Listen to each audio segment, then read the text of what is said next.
chief foreign editor, Rob Parsons. So, Rob, what did the president have to say on martial law before Parliament votes on it?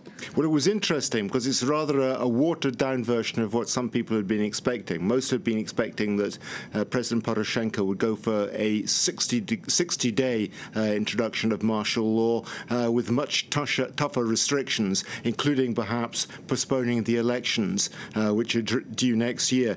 Now, many people were saying, well, look, this rather suggests that politics, internal politics, is at the heart of everything that President Poroshenko is doing at the moment. He's got very low ratings in the polls, and if elections were to be held soon, probably he would lose. So people were putting two and two together and suggesting that that was his motivation. But by taking this step, saying all he's looking for is 30 days and that will not involve postponing of elections, he has scotched that version of events.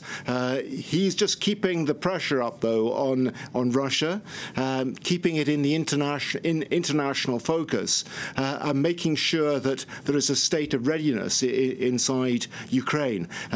It's not a declaration of war. He made that absolutely clear this afternoon, talking about what his plans were. It's simply to put Ukraine on a state of alert. Now, the UN Security Council is meeting to discuss this crisis. What can the international community do? Well, in a word, not very much. Don't forget that Russia is a veto power on the United Nations Security Council. It can veto anything it wants, and it's certainly not going to approve of measures taken against itself. That said, it is embarrassing for Russia to be effectively hauled before the United Nations Security Council and forced to explain itself. Most of the members of the Security Council have already been, or many of the members, I should say, of the Security Council have already been extremely critical of what Russia has done with the Ukrainian ships.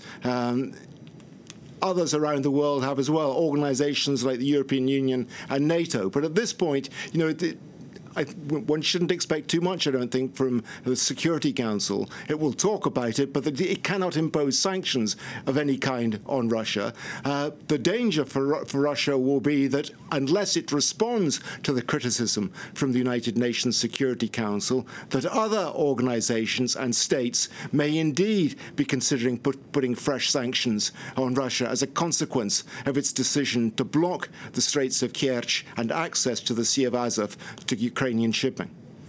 All right, thank you very much indeed, Rob.